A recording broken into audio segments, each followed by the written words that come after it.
Salut à tous. Salut. C'est Lise et Flo de The Magical World, et après une longue absence, nous voilà de retour.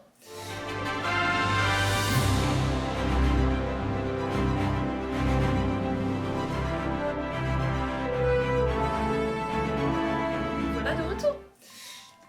Avec un concept un peu différent sur la chaîne. On peut dire ça. Voilà. Ça parlera pas nécessairement de Harry Potter, mais de geek, puisque vous êtes ici au Magical World.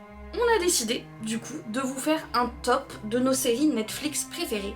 Avant de se lancer vraiment dans le top, quelques petites précisions. On a éliminé certaines thématiques. On a éliminé les animés japonais parce que ça en fait beaucoup. Et c'est quand même assez différent finalement des séries plus traditionnelles.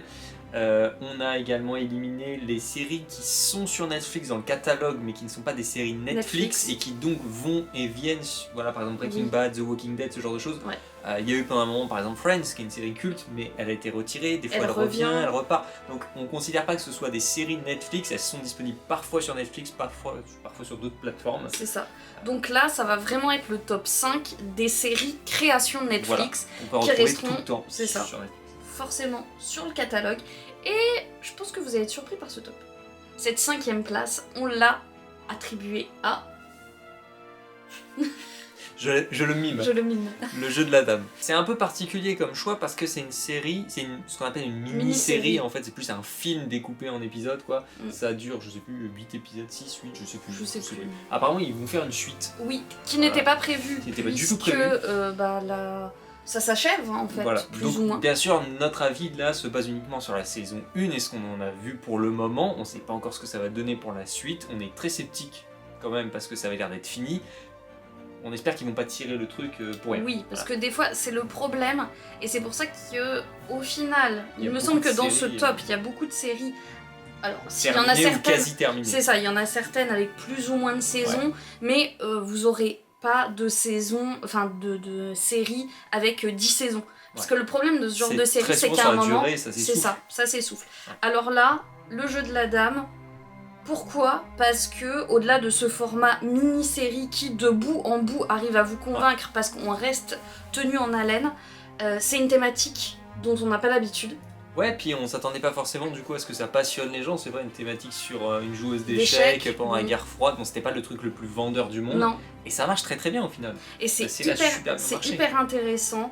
Les acteurs sont très bons, c'est très bien joué, c'est très bien filmé. Très bien filmé, c'est super cinématographique, c'est bizarre à dire, mais c'est vrai que très souvent les séries elles sont un peu moins qualitatives que les films.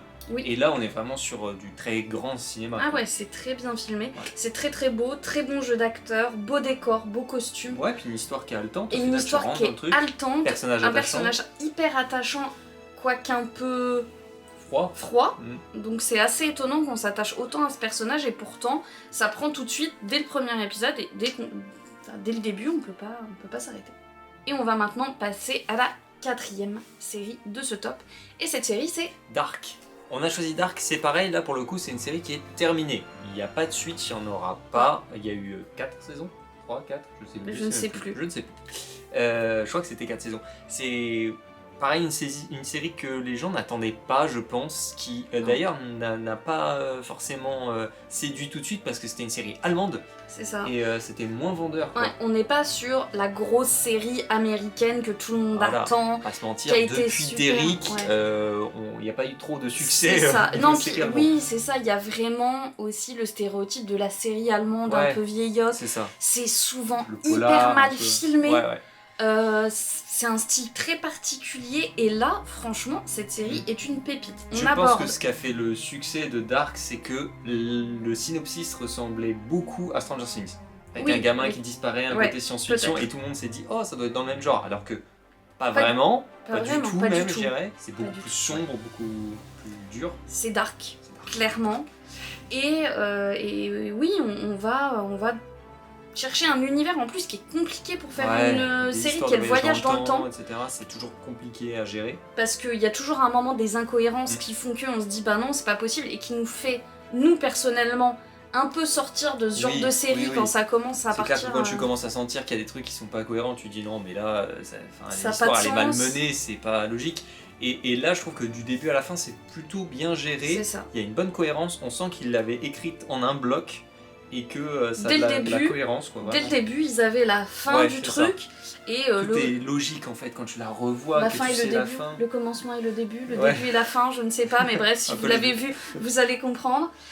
En tout cas, allez-y, c'est très bon. C'est vraiment top. Ça fait, on va pas se mentir, un peu mal à la tête, va falloir réfléchir un peu. Et on passe maintenant à la 3e série de ce top. Et là, je pense qu'on va vous surprendre. Ouais. On a choisi là aussi une série qui est en une seule saison. Oui. Pour le moment, il y a forcément une suite pour le coup, c'est prévu. Oui, c'est sûr. Donc c'est pas terminé. C'était un choix un peu compliqué aussi parce qu'on s'est dit est-ce qu'on le met, est-ce qu'on le met pas parce que c'est pas fini donc ça se trouve la suite va être décevante mais franchement je pense pas. Cette série c'est Arcane. C'est le seul animé de notre top. Ouais. Et la première saison est un bijou. Du début à la fin. On a été très surpris. Ouais. C'est un choix qui va peut-être vous paraître bizarre. De se dire, ouais, c'est une série, mais en même temps, c'est du dessin animé. Oui, c'est en dessin. Oui, c'est de l'animé. Mais l'histoire... Voilà, on a tendance à faire l'amalgame de c'est du dessin, c'est pour les enfants. Ouais. C'est pas pour les enfants, c'est une histoire qui est dure, surtout la première partie de saison. Ouais, la première moitié de la saison est super mature. Ça aborde des thèmes auxquels on s'attendait pas, des thèmes de lutte des classes, d'abandon, de pauvreté, des choses. Enfin, vraiment, on pensait pas que ce serait un univers si adulte. Et surtout que ça vient d'un jeu vidéo. En plus, les adaptations de jeux vidéo sont rarement réussies. C'est vrai. Voire même pourries. Et nous, on était un peu sceptiques parce que c'est... quoi comme jeu? LOL. League of Legends. Et on joue pas, ni l'un ni l'autre. On l'autre. connaît pas du tout l'univers. Donc on s'est dit, bon, est-ce qu'on va vraiment être dedans? Est-ce qu'on va rentrer? Est-ce qu'on va comprendre l'univers, les personnages? Et il n'y a absolument aucun souci. Non. Et cet univers a l'air hyper intéressant, hyper riche. En tout cas, on a vraiment été séduits. La qualité de l'animation est incroyable. La bande-son est fabuleuse. Cool. L'histoire, même le monde en lui-même, il mélange plusieurs genres. Il y a du steampunk, il y a du fantastique. On retrouve des trucs typiques de l'heroic fantasy, des choses comme ça, mais à une autre époque. Enfin, c'est très très bien foutu. Franchement, si vous ne l'avez pas vu, allez regarder, vous allez être extrêmement surpris par cette série. Et donc là, on arrive quand même sur la fine fleur pour nous, avec la 2e série de ce top, et cette série c'est The Crown. Donc là on est sur un virage à 180 degrés par rapport à Arcane. Ouais, on est sur une série un peu plus longue que les autres, qui n'est pas totalement terminée, je crois qu'il reste une saison. Il y a eu déjà 4 ou 5 saisons, c'est relativement long. Mais pour le coup, là on est sur une série où on peut dire que... Plus c'est long, plus c'est bon. Là, voilà, on peut le dire. On peut dire que toutes les saisons sont bien, elles ont toutes, en plus il y a des changements d'acteurs et d'actrices régulièrement, ça garde quand même le même niveau et c'était pas facile. Franchement, c'était pas simple de maintenir ce niveau de qualité tout le long. Là aussi, on est sur un niveau qui égale n'importe quel film, je pense. C'est ça. Sur les costumes, la mise en scène, les décors, les acteurs et les actrices sont génialissimes et je pense que ça fait aussi tout le sel de cette série. Oui. Mon Dieu, qu'est-ce que c'est bien joué! Et c'est toujours quand même un petit peu sympathique d'aller dans les coulisses d'une famille royale, de voir ce qu'on ne sait pas nécessairement, parce que on s'intéresse pas particulièrement à la monarchie britannique. Ça se passe sur très longtemps, donc au final, même si on s'intéresse pas forcément à l'histoire de la famille royale, il y a l'histoire de l'Angleterre à travers. Qui est très intéressante. Donc, histoire moderne en tout cas. Ouais. Après, on va pas se mentir, si vous aimez les séries un peu rythmées, un peu action, voilà, là on est dans une série qui est quand même un peu plus contemplative, voilà, c'est historique, c'est beau, il y a beaucoup de dialogues, faut aimer ce genre de série. Et on passe maintenant à The Last One, The Pépite. First. Normalement, vous l'avez probablement deviné, si vous nous connaissez un petit peu, vous savez qu'on adore cette série. Mais en même temps, vous allez aussi vous dire, du coup, il manque des choses dans ce top. Et peut-être qu'on s'en justifiera juste après d'ailleurs. Mais forcément, notre choix numéro 1, c'est... Stranger Things. On était obligés, franchement, on est des gros fans. Même s'il y a peut-être des petites inconstances pour le coup. Oui, certaines saisons sont moins bien. Elles sont bien quand même, mais moins bien. On a trouvé la saison 3 un peu en dessous. Ça se répète un peu, mais pour le coup ils ont bien rebondi avec la première partie de la saison 4. Je pense que la deuxième partie de la saison 4, qui n'est pas encore sortie, qui sort bientôt, va être géniale aussi. Et derrière une saison 5 finale qui à mon avis va être une apothéose. Franchement, c'est Enfin, c'est tout ce que nous, on attendait d'une série télé, c'est tout ce qu'on aime. Ouais. C'est la culture des années 80 qui est hyper bien retranscrite, c'est de la tension dans chaque épisode. C'est aussi extrêmement bien joué, et extrêmement bien joué par des gamins. Et ça, c'est jamais facile. C'est ça. Mais tu vois, par rapport à ce que tu disais c'est tout ce qu'on attendait d'une série. Moi je dirais non, c'est au contraire, c'est tout ce que j'attendais pas. J'ai été vraiment surpris par cette série. La première fois qu'on est tombé devant, j'ai eu l'impression de retomber en enfance, de voir un Spielberg. Ah ouais, totalement. De voir totalement un mélange ça. de E.T., Rencontre du troisième type. Des il y avait eu, Goonies. les Goonies. Il y avait eu ce film aussi Super 8 de J.J. oui. Abrams qui était déjà un hommage qui ressemble beaucoup. Si vous n'avez pas vu, allez voir, c'est un peu le même genre.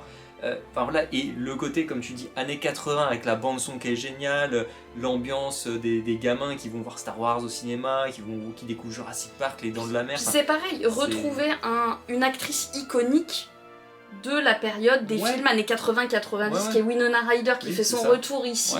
De moments en fait, c'est vraiment une série qui joue, alors on aime ou on n'aime pas, mais c'est une série qui joue sur la nostalgie à 100%, donc pour des gros fans comme nous, ça nous parle forcément. C'est pas notre enfance parce qu'on a grandi dans les années 90, mais on a grandi avec les films de cette époque-là et l'ambiance de ces films-là. Ces musiques-là, c'est aussi des musiques qu'on écoute même encore maintenant. Et enfin, il y a plein de trucs, quoi. Moi aussi, ce qui me parle beaucoup, c'est que les gamins ils sont fans de jeux de rôle, et comme on aime bien le jeu de rôle, ça fait écho. Enfin, c'est chouette. Voilà, c'est vraiment cette ambiance. Et cette première saison, la première fois qu'on la voit, c'est genre juste flippant ce qu'il faut. On est là à se dire, c'est le... Qu'est-ce qui se passe? Je sais pas, moi ça m'a toujours fait vraiment penser quand t'es petit, tu as le monstre sous le lit ou le monstre dans le placard dont t'as peur. Tu le vois pas. Tu le vois pas, il est là, tu sais qu'il rôde, tu le vois jamais vraiment, et c'est juste ce qu'il faut de dosage. La saison 4 il faut le dire, par contre, la saison 4 est beaucoup plus violente et gore, et plus vraiment une série pour ados, je trouve. Parce que c'est quand même bien trash par moment. Enfin franchement voilà, Stranger Things, nous on aime tout. On aime les personnages, on aime l'univers, on aime tout l'ambiance, en fait c'est surtout ça, je pense, c'est l'ambiance. Donc on peut comprendre que certains soient surpris de le mettre en premier. Qualitativement, c'est une série qui est quand même très bien filmée, très bien jouée. Après c'est vrai qu'on adhère ou on n'adhère pas au style. Oui, c'est un style très particulier. Il y a des gens qui n'aiment pas du tout, et je peux comprendre. Les premiers épisodes sont un peu lents.